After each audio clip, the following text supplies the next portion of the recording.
जी हम बहुत अच्छे हैं, आप कैसे हैं बताइए। फाइन। आपके बारे में मुझे पता चला जी नागवंशी जैसे जी। रोहित नागवंशी। हाँ रोहित जी।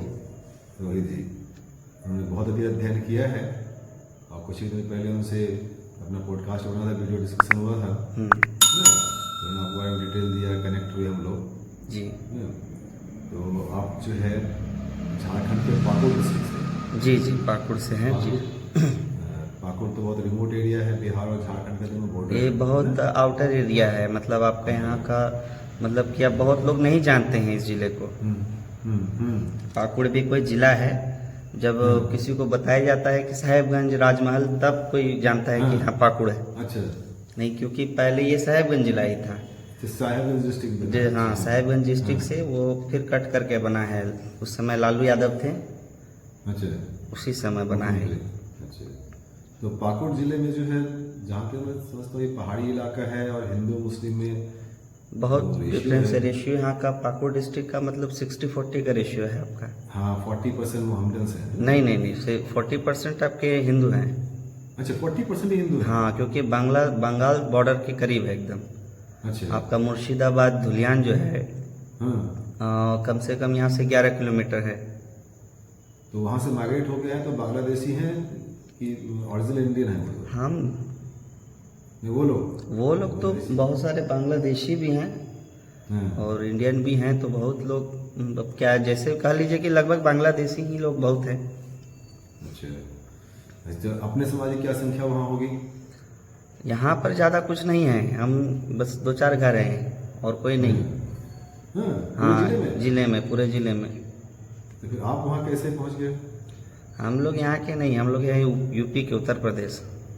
कहाँ यूपी के? सब बनारस काशी के ही हैं। अच्छा।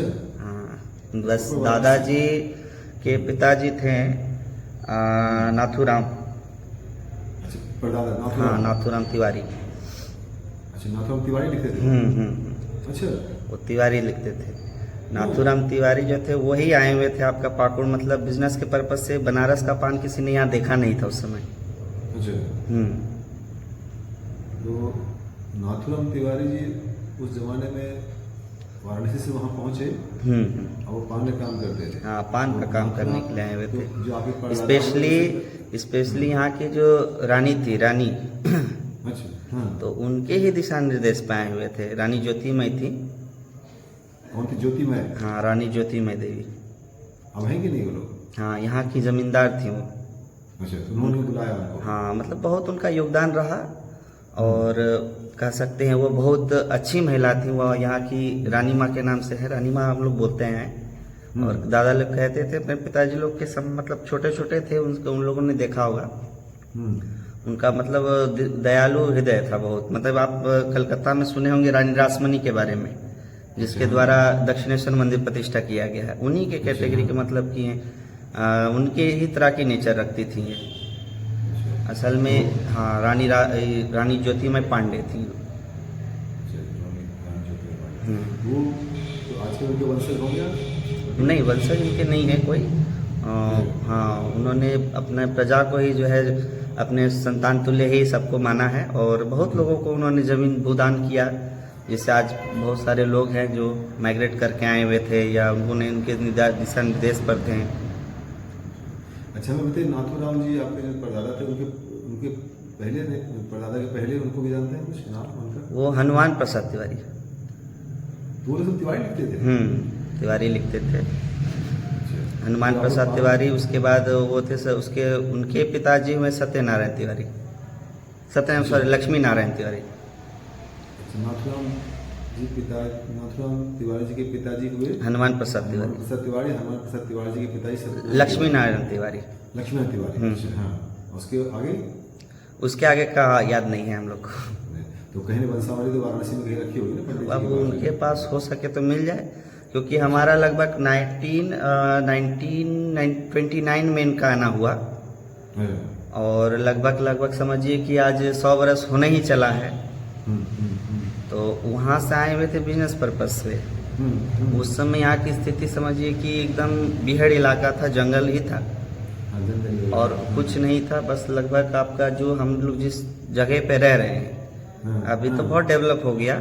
उस समय की स्थिति उतनी अच्छी नहीं थी, तो पैदल ही हम आशा करते हैं कि शायद वो पैदल ही आए होंगे या पैदल नहीं, बै- 1929 में तो ट्रेन चलने लग गई थी। हाँ चलती होगी तो अब हो सकते हैं राजमहल तक आए हों, उसके बाद पैदल आए हों। हाँ वो ट्रेन, हाँ ट्रेन जो है 6 दिन में पहुंचता होगा। तो उन्हीं के पर्पस, बिजनेस पर्पस से आए हुए थे। तो रानी माँ का बहुत आग्रह रहा कि आप लोग जो है यहाँ रहिए, रह करके फिर बहुत सारा भू दान कर रही थी उस समय रानी माँ। तो उस समय उन लोगों ने लिया नहीं, उन्होंने कहा कि हम ऐसे ही सेवा आपकी कर देंगे, पर हमको यहाँ रहना नहीं है। हम आज यहाँ से लोग जाते हैं काशी मरने के लिए, और हम काशी छोड़ के यहाँ मरने नहीं आएंगे। और तो फिर आपके दादाजी के बाद फिर पिताजी ने वही कौन सा काम शुरू किया उन्होंने? वही पान का ही था। फिर उसके बाद हमारा बीड़ी का कारखाना हुआ। बीड़ी काटना था वहाँ? हाँ, बीड़ी का कारखाना, मतलब कि यहाँ आने के बाद उनका प्लानिंग था नहीं कि यहाँ रहना है, मैंने उनका मोटिव था कि बिजनेस करके वापस अपने देश पर लौट जाएंगे। पूर्व से घर से जाना। तो पर वो क्या कारण हुआ कि कुछ स्थिति ऐसे बन गई कि बिजनेस अच्छा चलने लगा, और उस समय मगई पत्ता किसी ने देखा नहीं था। अच्छा, हाँ। इसी कारण जो करते चले गए, बढ़ता चला गया। तो उसी में फिर प्रोग्रेस आगे चलती गई। तो उस समय पान की दुकान यहाँ वैसी नहीं थी। वही बनारस का पान करके सब बहुत खाते थे। और उस समय के लोग, अब आज के समय के लोगों ने पान खाना उतना कम कर दिया, पर उस समय के लोग एक पान थूकते थे तो एक पान लेते थे।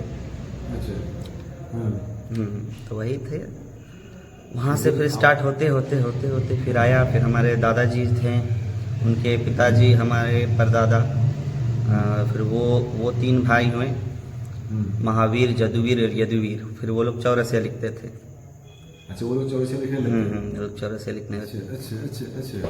मतलब वो टोन थोड़ा आया हाँ। कि चौरसिया लिखना है, हाँ। तो वो चौरसिया लिखते थे। तो महावीर जो थे हमारे बड़े परदादा, तो उनका कोई मतलब कि सुपुत्र या कोई नहीं रहा, उनका कोई नहीं हुआ। तो हमारे दादा जो थे, हमारे नेक्स्ट वाले जदुवीर प्रसाद चौरसिया जी, तो उन्हीं के हमारे 3 दादा हुए। उन्हीं से जो मिडिल में है वो हम लोग हैं। पहले और छोटे वाले? छोटे वाले हैं तो वो लोग दूसरी जगह रह रहे हैं अभी। कहाँ चले गए वो लोग? वो लोग हैं इधर ही हैं, बगल में ही, पाकुड़ में ही हैं। अच्छा, बड़े दादाजी। मतलब पीढ़ी दर पीढ़ी समझिए कि हमारी 3-4 पीढ़ी यहाँ बीत चुकी है, 4-5 पीढ़ी। तो आप जो है पूजा पाठ का काम करते हैं, मुझे पता चला। तो फिर पूजा पाठ में कैसे आप आ गए? ये तो अब ये भी मतलब आपको इसमें भी आप बताएं तो कैसे बताएं। इसमें भी संयोग बना ऐसा कि भगवान की स्थिति हुई वैसे कि कृपा हो गया कि चलिए इनको लेना है। नहीं, वो जैसे तिवारी जी लिखते थे वो लोग। हाँ, तिवारी तो ब्राह्मण ही होते हैं। हाँ, ब्राह्मण प्रदेश में, पूरे वाराणसी क्षेत्र में कानपुर ब्राह्मण जी होते हैं। हाँ। जो आपके हमारे जितने उत्तर प्रदेश हैं अधिकतर तिवारी लिखते हैं। आपके बिहार में मिश्रा लिखते हैं, झा ओझा लिखते हैं, लेकिन हमारे इधर पांडे, तिवारी, त्रिपाठी, ये इनकी संख्या अधिक पाई जाती है। वो कानिकुब्ज ब्राह्मण कहते हैं, सभी ब्राह्मण होता है। हाँ, कानिकुब्ज में भी है, गौड़ में भी है। गौड़ में है। तो हम लोग जो है, आप हमें बताइए कि आप चौरसिया लिखते हैं, तिवारी लिखते थे, तो आप किस वर्ण में अपने समझते थे? जैसे आपने पुरोहित का काम करना शुरू कर दिया, पूजा पाठ करना शुरू कर दिया। देखिए, हमारा तो ब्राह्मण ही रहा, ऐसा बात नहीं है कि नहीं रहा। वो लोग उस समय मतलब कि पूजा पाठ छोड़ देने के कारण उतने कोई नहीं जानते थे। पर जब टाइटल उस समय जैसे चौरसिया लिखने लगे, मतलब कि पान का जो कारोबार है तो वो चौरसिया के ही लगभग हाथ में रहा। और इसकी कथा भी बहुत इंटरेस्टिंग है। पान जो है उसका आना धरती पर कैसे आया, उसका भी कथा भी बहुत इंटरेस्टिंग है, समझे। ऐसी बात नहीं है कि आप चौरसिया को, बहुत लोग ब्राह्मण नहीं मानते, बहुत लोग नहीं मानते, पर आपको पता होना चाहिए 2004 से पहले जो है जनरल कैटेगरी में रखा गया था। अच्छा। पर उसके बाद 2004 के बाद कुछ मूर्ख लोगों ने ऐसा बनाया कि उसको ओबीसी में करवाने के लिए ओबीसी करवा दिए। तो व्यक्तिगत स्वार्थ कह लीजिए। हाँ, पर कोई लाभ नहीं है। और हमारा मानना ये है कि लगभग चौरसिया जो हैं, जो लिखते हैं, वो ब्राह्मण नहीं है। कारण कि आज के डेट में बहुत सारे आपके छोटे कास्ट के भी लोग हैं जो बड़ा जाति दिखाने के लिए झा का, पांडे का टाइटल रखते हैं। बिहार में से बहुत लोग हैं जो कि, हाँ, बहुत लोग हैं, जैसे कि कुर्मी हो गए, रजवार हो गया, ये सब मतलब बहुत सारे ऐसे कास्ट लोग के लोग हैं जो कि जनेऊ भी पहनते हैं। तो उससे हमको कोई मतलब नहीं है, हम सबके सम्मान करते हैं। सबको वर्ण में 3 जाति को यज्ञोपवीत संस्कार का अधिकार मिला। अच्छा। एक ब्राह्मण को मिला, एक क्षत्रिय को मिला, एक वैश्य को मिला। तो तीन को जो है शिखा सूत्र रखना अनिवार्य है। पर समय के साथ क्या है कि बनिया जो वैश्य समाज है वो आज के समय में यज्ञोपवीत संस्कार भूल चुके हैं और आज के ब्राह्मण लोग भी नहीं उनको करवाते हैं। और बहुत हाँ, और लगभग समझिए कि 99% अब मिट गया है। और राजपूत में भी अभी बहुत कुछ बचा है जो करते हैं और बहुत लोग नहीं करते राजपूत में भी। अब समाज यही है कि घोर कली की ओर जा रहा है। कभी ब्राह्मणों में भी उसका नहीं बच रहा है। अंतरजातीय विवाह भी बहुत हो जा रहा है आज के समय। हाँ, समाज रहन सहन खान पान जीवन की जो स्टाइल लाइफ स्टाइल है वो सब चेंज होता चला जा रहा है। अच्छा, तो आप जो पूजा पाठ करने में कैसे आ गए? ये तो नहीं, तो ये जो देखिए हमारा था कि हमारी कुल देवी जो हैं वो हमारी कुल देवी कालीघाट में आप शक्तिपीठ देखे होंगे। कालीघाट की जो काली है वो हमारी कुल देवी हुई।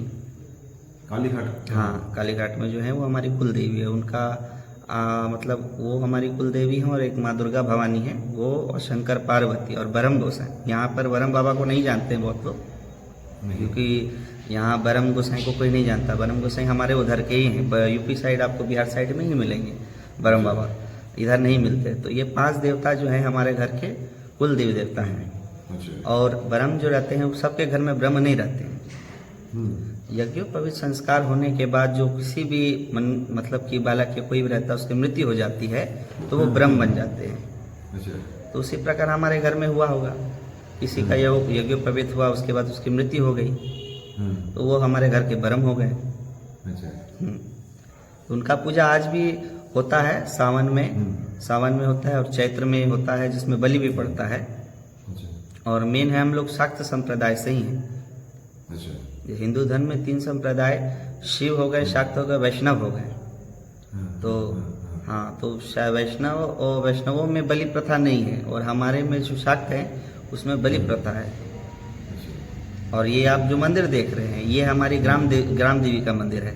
आप जिस मंदिर में पूजा करते हैं? हाँ, ये हमारी ग्राम देवी है और इनका पूजा 1950 के आसपास स्टार्ट हुआ है। अच्छा, उस समय से पूजा लगातार होता है? हाँ, उस समय से लगातार पूजा होता आया है। मतलब उस समय मिट्टी की प्रतिमा उठती थी। नहीं तो वो जो पूजा करते थे कौन, आपके पिताजी? नहीं, वो हमारे पिताजी नहीं करते थे। मतलब ग्राम की देवी थी बट इस समय मतलब कि वार्षिक पूजा हुआ करता था, वो नित्य पूजा नहीं हुआ करता था। ये सिर्फ वेदी था। उस समय मिट्टी का ही मूर्ति होता था। साल में एक बार दीपावली की रात में इनका पूजा होता था, फिर वो 2-3 दिन के बाद इनका विसर्जन हो जाता था।